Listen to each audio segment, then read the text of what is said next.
मुल्क में load shedding कम होने की बजाय बढ़ गई। शदीद गर्मी में बिजली की बंदिश से शहरी बिलबिला उठे।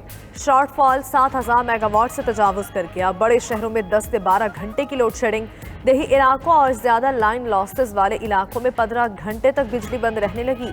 लाहौर में हर 2 घंटों बाद 1 घंटे के लिए बत्ती गुल। कराची और पेशावर के अवाम भी बेहाल। बिजली की बंदिश के बायस पीने का पानी मिलना भी मुश्किल हो गया। ज़राए पावर डिवीजन के मुताबिक तवानाई का बहरान गैस और फर्नेस ऑयल की अदम दस्तयाबी और पावर प्लांट्स की बंदिश के बायस बढ़ा।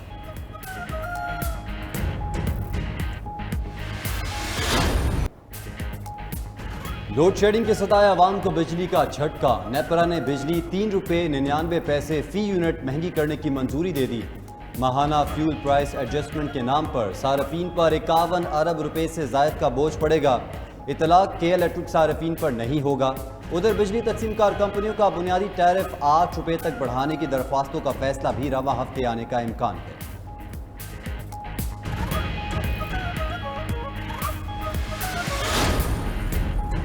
वज़ीर-ए-आज़म की ज़ेर सदारत वफाकी काबीना का इजलास जारी। 7 निकाती एजेंडा ज़ेर गौर। वज़ीरान लॉन्ग मार्च और सुप्रीम कोर्ट के फैसलों पर भी राय देंगे।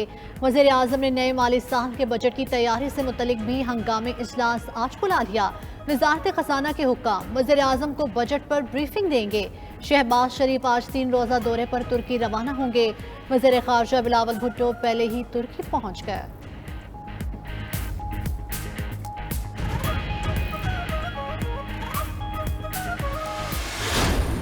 जिधर आज खड़ा है ना, ये फैसला कुन टाइम है, डिफाइनिंग मोमेंट्स है पाकिस्तान के। अगर इस वक्त इदारे अपना काम नहीं करेंगे, सारी पब्लिक के सामने वो बेनकाब हो रहे हैं और वो नंगे हो रहे हैं। मैं चाहता हूं कि सुप्रीम कोर्ट हमें प्रोटेक्शन दे ताकि हमारा राइट टू प्रोटेस्ट हो। अगर वो हमें नहीं मिलता, फिर वो दूसरी स्ट्रैटेजी है। 2 मुख्तलिफ स्ट्रैटेजीज हैं। हमारे फंडामेंटल राइट्स को प्रोटेक्ट करेगा या नहीं करेगा, ये असल में सुप्रीम कोर्ट की अब ट्रायल होगी।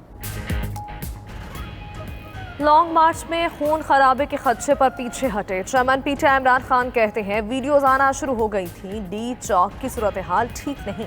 हमारे चंद कारकुनान के पास भी पिस्तौल थे। हुकूमत न रुकती तो 20 लाख लोग निकलने थे। इस बार पूरी तैयारी के साथ निकलेंगे। सुप्रीम कोर्ट तहफ्फुज़ दे। इमरान खान ने मजीद कहा दोबारा हुकूमत मिली तो गवर्नेंस को बेहतर करेंगे।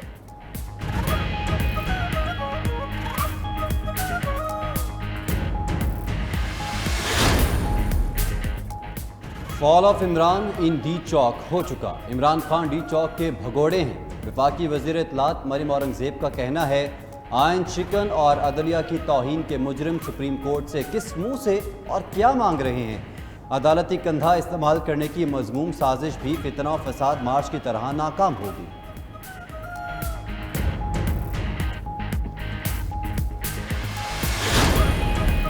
सरबराह अवामी मुस्लिम लीग शेख रशीद का कहना है कि साजिश से आई भी हुकूमत लोगों को बेवकूफ़ नहीं बना सकती।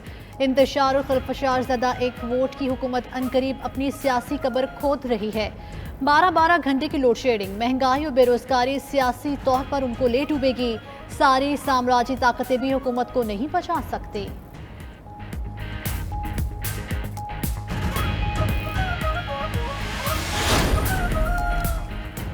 पीटीआई अरकान ने कौमी असम्बली के इस्तीफों की तस्दीक का मामला। पीटीआई क़यादत के अरकान के इस्तीफों की तस्दीक के अमल में शामिल न होने की हिदायत। ज़राए के मुताबिक पार्टी ने हिदायत की है कि तहरीक इंसाफ के अरकान असम्बली स्पीकर से मुलाकात के लिए न जाएं। स्पीकर कौमी असम्बली ने गुज़श्ता रोज़ पीटीआई के अरकान को इस्तीफों की तस्दीक के लिए 6 जून को तलब किया था।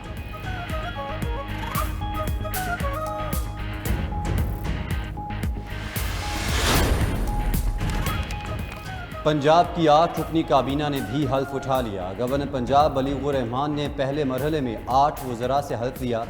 राना मोहम्मद इकबाल, सरदार अवैस लगारी, मलिक मोहम्मद अहमद खान, ख्वाजा सलमान रफ़ीक, सैयद हसन मुर्तज़ा, अताउल्ला तारड़, चौधरी बिलाल असगर और अली हैदर गिलानी शामिल हैं।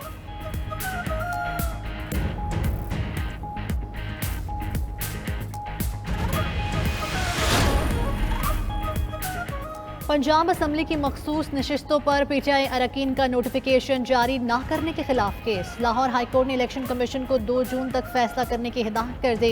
इलेक्शन कमीशन ने अपने जवाब में 5 मखसूस नशिस्तों पर PTI उम्मीदवारों का नोटिफिकेशन जारी करने से इनकार कर दिया। कहा, मुनहरिफ अरकान के ज़िमनी इंतखाब के बाद नए तनासुब से मखसूस नशिस्तों के नोटिफिकेशन जारी किए जाएंगे।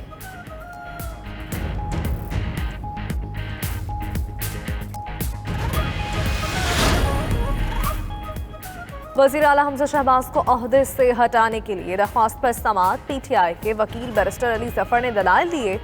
सवाल उठाया गया कि सुप्रीम कोर्ट के फैसले पर इत्तलाक माजी से होगा या मुस्तकबिल से। 63A फैसला आने से पहले से मौजूद है और फैसले का इत्तलाक भी माजी से होगा। लाहौर हाईकोर्ट में समाअत कल तक मुलतवी।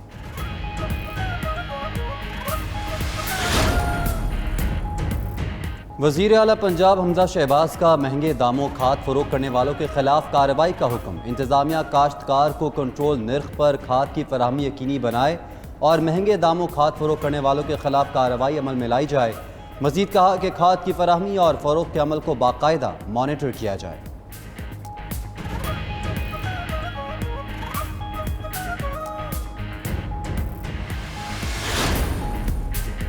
हुकूमत ने हज ऑपरेशन का शेड्यूल तब्दील कर दिया। आज से शुरू होने वाला ऑपरेशन अब 5 और 6 जून की दरमियानी शब शुरू होगा। पहली फ्लाइट इस्लामाबाद से रवाना होगी। वजारत मजहबी उमूर ने 80% आज़मीन हज की तरबियत मुकम्मल कर ली। रवां साल 81,000 से जायद आज़मीन हज फरीज़ा हज अदा करेंगे। उधर सऊदी अरब ने 65 साल से जायद उम्र अफराद के हज पर पाबंदी आयद कर दी। पाकिस्तान ने यूक्रेनी अवाम के लिए इमदाद की दूसरी खेप भिजवा दी। खुसूसी C-130 तैयारा यूक्रेनी अवाम के लिए 7.5 टन इमदादी सामान लेकर रवाना हुआ। अद्वियात, इलेक्ट्रोमेडिकल आलात, मौसम सरमा के बिस्तर और खाने की अशिया शामिल हैं।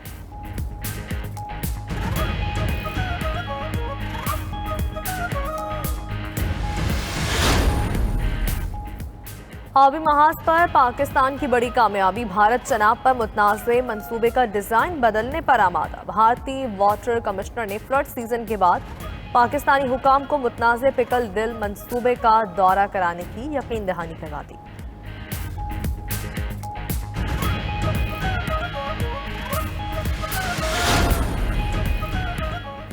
आलमी मार्केट में खाम तेल की कीमत 2 माह की बुलंद तरीन सतह पर पहुंच गई। अमरीकी खाम तेल की कीमत में $2 से जायद का इजाफा।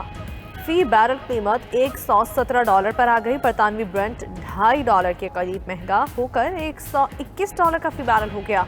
उधर डॉलर और यूरो के मुकाबले में रुबैल की कदर में रिकॉर्ड 7% इजाफा। एक अमरीकी डॉलर 61.92 रुबैल का हो गया।